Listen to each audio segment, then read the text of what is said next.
Well, hello and welcome again to another edition of MACAE, the Michigan Adult Community and Alternative Education Association's Member Profile Series. I'm Patrick Brown, the Executive Director of MACAE, and we launched this video series last fall to highlight the work of our extraordinary members, their work in education, their work in integrated education and training, to learn more about them, to learn more about our current programming happening in the state of Michigan, and what's possible for the future. And we really want to highlight and spotlight the stories of our members. You can find this video as well as the video of all of our catalog at our website, macae.org, MACAE.org, and also our social media pages at MACAE Today. And without further ado, I am happy to welcome our guest today, Mr. Oogie La Mar, who is the director at the Kent ISD Adult Education Program. Welcome, Oogie. Morning, Patrick. Thank you for having me. Really excited about this opportunity to share some of the things that are happening in our program and throughout the state.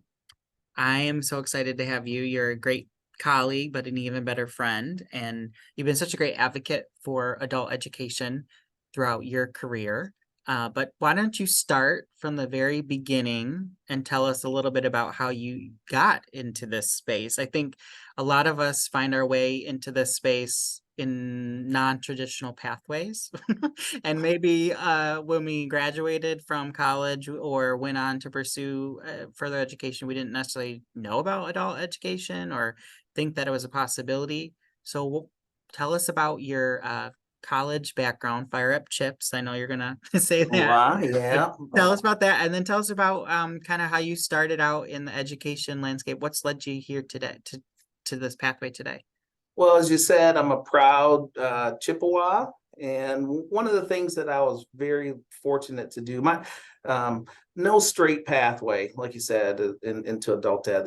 There's I think very few of us that started out saying, "Hey, I want to be in adult education" as we begin. But for me, my undergrad degree is actually in finance, and I was fortunate to do an internship at Central in the admissions office. And so really had a chance to be out and visit high schools. I think I had 120 or so high schools that I visited.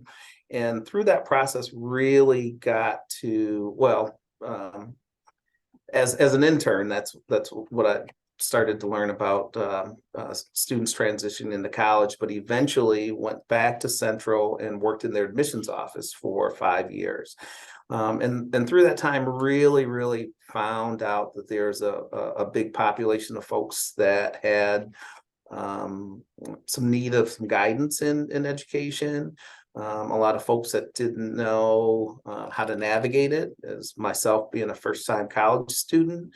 My passion kind of switched a little bit from the financial side of things, of really doing some good work with folks and helping them to get to college. But what I found is that I could have helped more on the front side of it before they made that decision, being in a high school environment, helping students be prepared and ready for applying for scholarships and knowing just how to navigate that whole system. And so I started out as a substitute with my old high school district.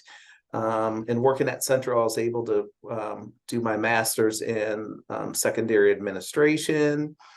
So a two-time CHIP graduate on that sense. And then kind of settled within the Wyoming Public Schools in a couple different capacities. Initially, alternative ed, I was dean of students, assistant principal. Then my journey kind of went to as a middle school principal for 7 years. And that's where I really, I think, had some good foundational skills of being able to give people a 4-year outlook of what they would need to do to prepare for college. And then back to adult and alternative ed about 10, 12 years ago. And so really have been working with some of the wonderful partners that we have here in West Michigan, throughout the state, was able to work and become a board member for MACAE. And so just sharing some of the information, the challenges, working really together with, especially, again, the folks in our region to provide the best opportunities for our adult learners in West Michigan. Wow, you have a very eclectic and storied journey, I would say, right? And all those Yeah. little things in between that have helped you along the way. Well, a lot of it becomes passion and caring for people, and so as a middle school principal, it was nice. I don't think the work was is hard, or I don't want to say truly rewarding, because I'm not sure if everybody needed me there. A lot of people were going to be successful kind of anyway, but I think just the value of working with adult learners and seeing someone who should have graduated 10, 15, 20 years ago finally reach that goal. For me, those were more I'm gonna call them diamonds in the rough, and helping those people, the immediate satisfaction of folks being able to complete their educational journey and move on. So been very, very rewarding. How many years, if you add it all up, uh, collectively, or and really, how many Yeah. students do you think you've impacted throughout the time of your different companies? Probably, Wow. probably Yeah, it's got to be over thousands. 10,000 on the Yeah, sense. My middle school had, about 750, 800, for those 7, 8 years. Our alternative program, back in the day was, again, maybe one of the larger ones. I think we had 500 students in our alternative ed only program.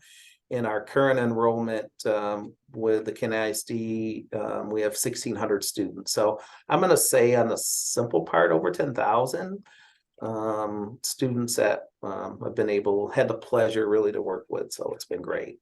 yeah. And think about too, we'll talk a little bit about your current role and especially your work at MACAE.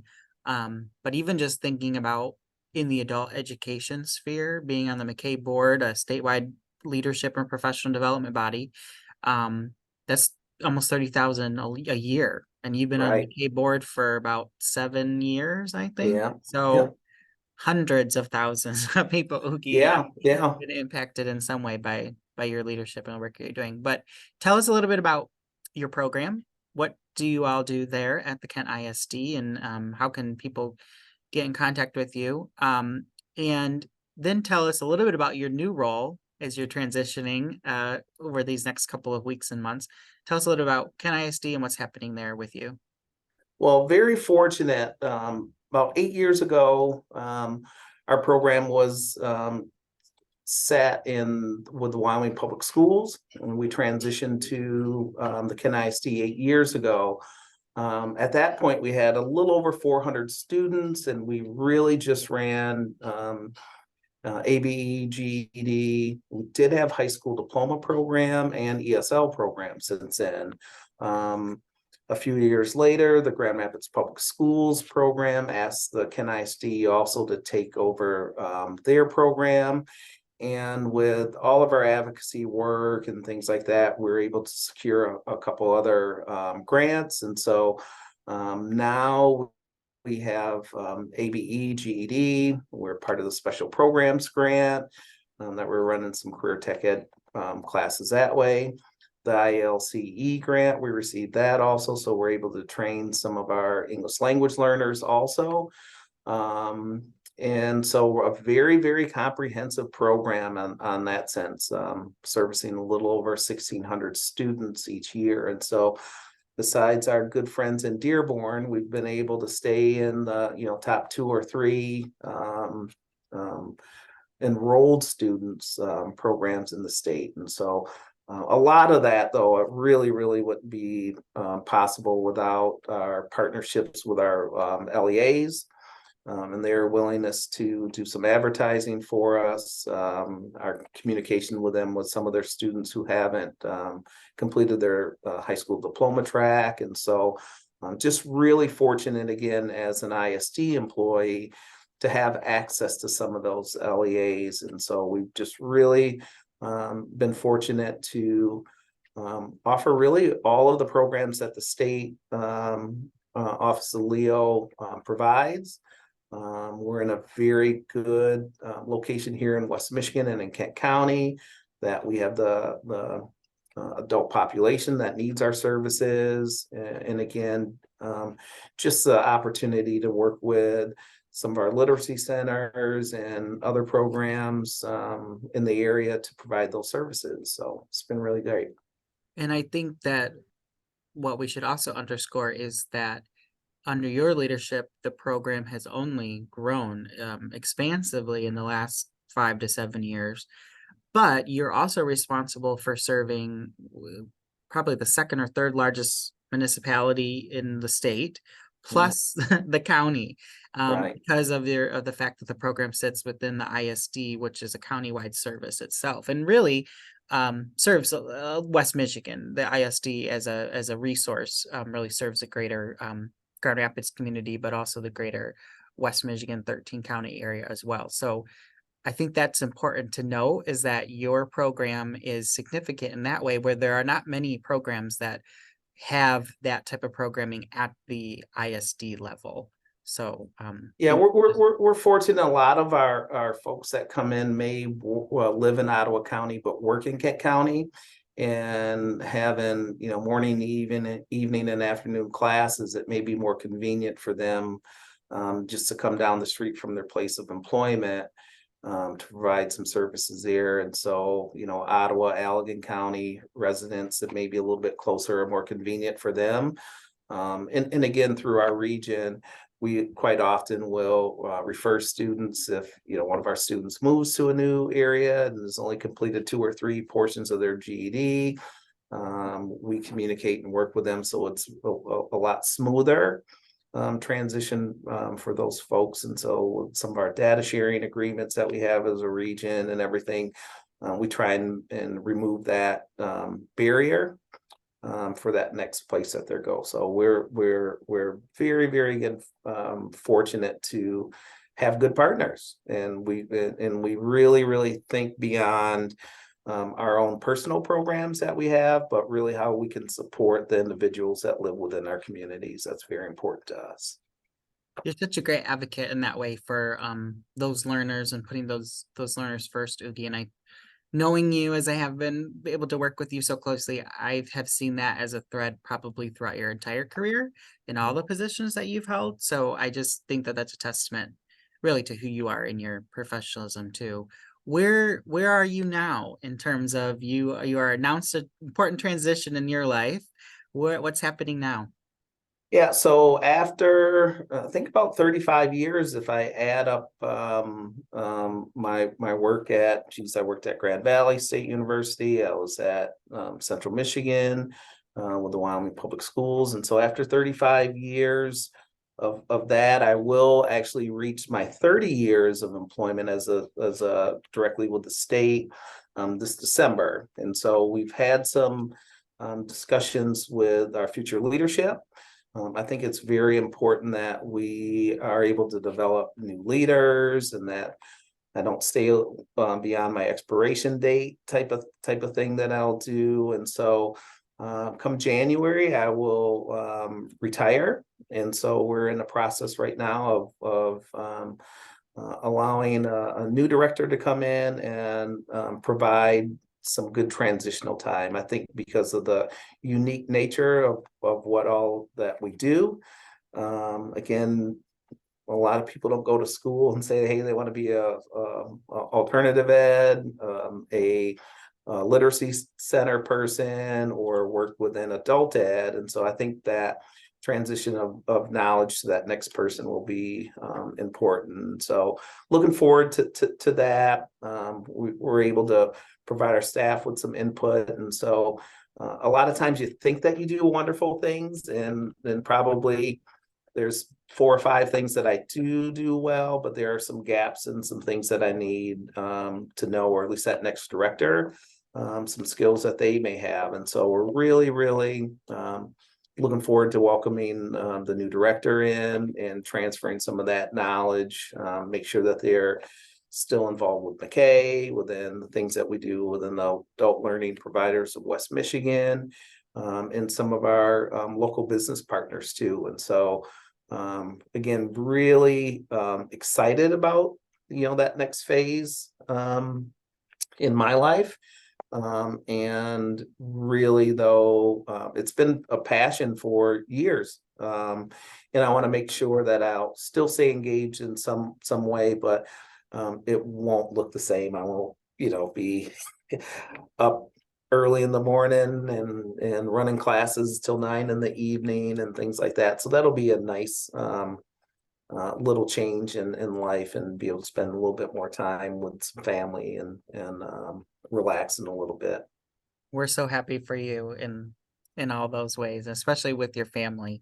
Um, that's sometimes your biggest supporter, and I know you're so close to your family, and they're just wonderful people. So I'm glad that they'll have a little more time with you too, because they Well, I say that today, right? But we'll find out if they really want me around, or if right. I'm gonna have to do something. And so I'll take good direction, from them. But as I talk to some of my friends that are retired and things, is I said one of the first things a good friend of mine, old assistant principal with me, said the first thing that he realized is that he wasn't needed. Mm, When you walk into your building, people are asking you questions, and you're doing things that way. And so um, that humbling part that will come through, and say, family's still important, things like that, but you're not the director. People are going to ask you questions, and that's something that would be that he missed on that sense. And that was kind of when the real realization came through, is, can you walk in the building? There's, generally a question that someone may have, or there's a presenter didn't show up and things like that. And so those questions I won't have. Moving forward, but looking forward again to continue to do this type of work, and again lead and volunteer and do some things throughout the state that will support this population. Again, it's very, very important to me that this often unrepresented group of individuals within adult education continue to strengthen their voice, that we know they're a big part of the state's economic engine, and that they're able to continue to do some things that way and really reach their educational potential, and do the best that they can do with our support. So um, I will be retiring, but there's no way that I'll be able to stay away from the good work that's happening throughout the state. absolutely. Looking back at some of your good work, I just want to pull a couple of highlights out for you and then get your reaction, kind of a rapid fire. Okay, all right. So over your time, you have been Mhm. involved with a lot of different things, and really, when we look at your career even more, but I'm really kind of lasered in the last 5 to 7 years. You have been integral in some of the GED testing implementation across our state, and worked with our state adult education office on recommendations for improving testing policy. You have worked on the teacher certification policy and some of the resources that, as well as the adult education, special education shared Oh, yeah. services college policy. You have served as the advocacy and government relations chairperson at MACAE. You've also served as a conference co-chair several times Mhm. across uh, your time being involved with the MACAE. Um, you have presented at state and national conferences on behalf of the Kent ISD as well as MACAE. Is there anything that really stands out as a project that you've loved working on? Well, right now, the big thing, and we've noticed throughout the state, just the access to GED testing. Um, Again, we're very, very fortunate, the ISD, that we do have two GED testing centers, and then we also have, I'm going to call it a third, in the Kent County Jail.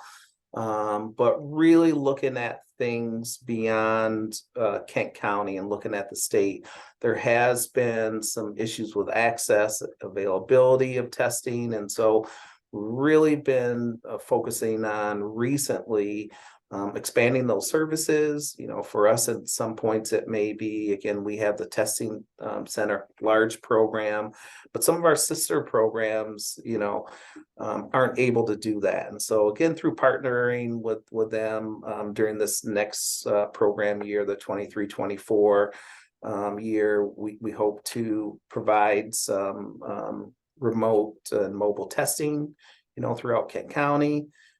Again, a very, very big county, second largest one we think in the state, and we have my two testing centers, and really one is open and the other one is at Davenport University. So two within the county, and so our ability to support the community in that way is really one of the challenges that we accept this next year. And so we'll expand some of those possibilities with our partners. But again, we're just fortunate to be as large as we are and as funded as well as we are, but we can't not think about our smaller programs, our literacy centers and things like that are doing some things. And really as a customer, the challenges of transportation and all those other barriers that we have. And so that's a real big goal of ours this year is to expand those services and partner with areas because we can, and because it's the right thing to do and because it's needed. And so those are some of our guiding principles on some things that we want to accomplish this next year.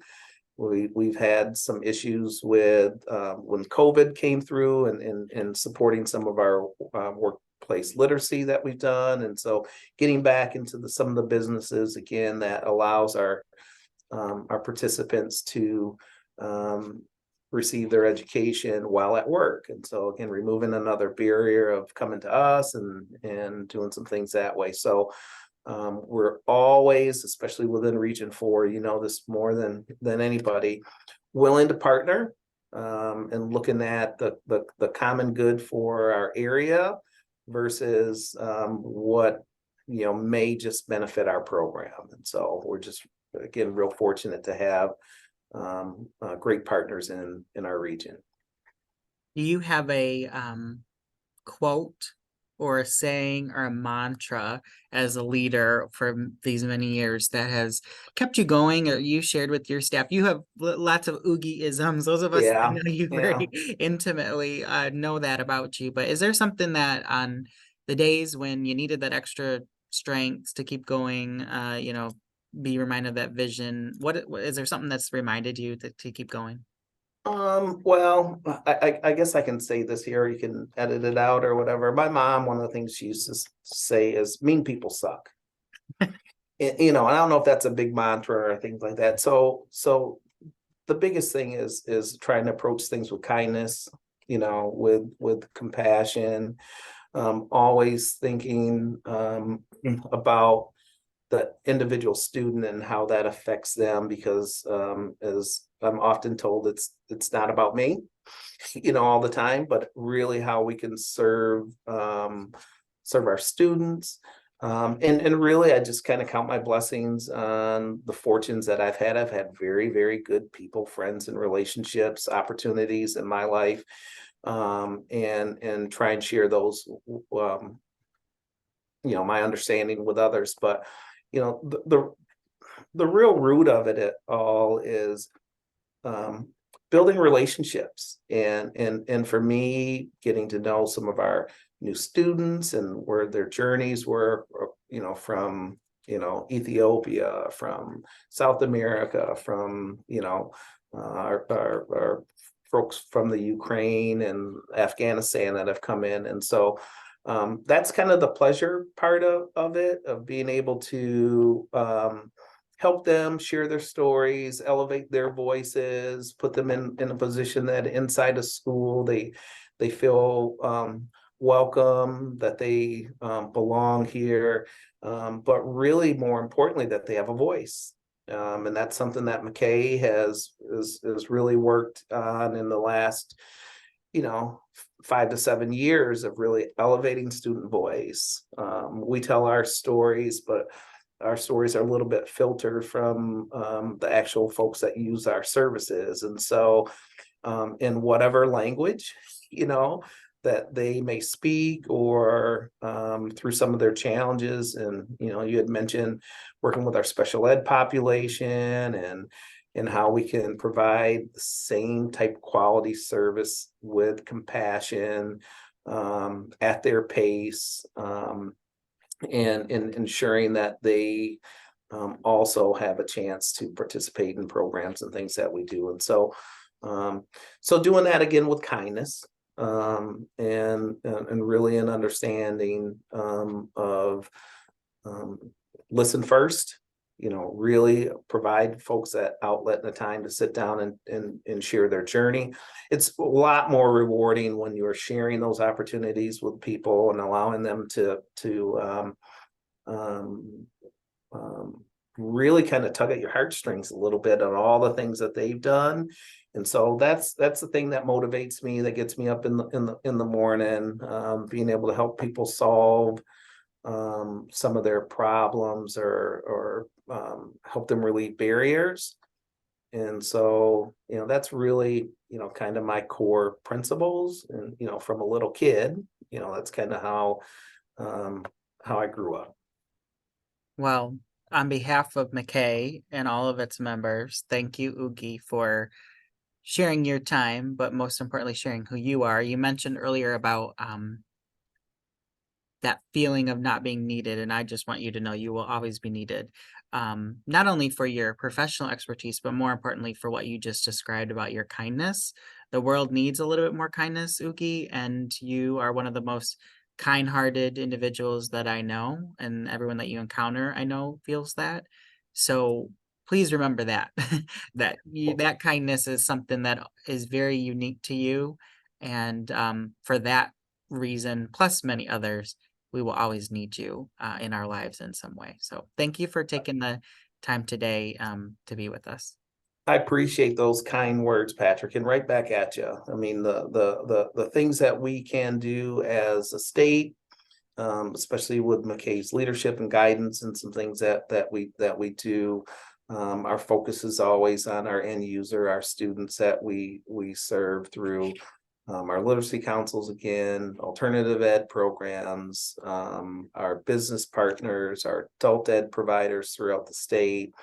We have that same focus on how we can help students on their journey, and again, elevating their voices so that once they are out of our programs, that they have the skills necessary to be successful. And again, that is the biggest part. Running in the supermarket or someplace and seeing a former student and seeing them successful and sharing their stories has just really been a great gift.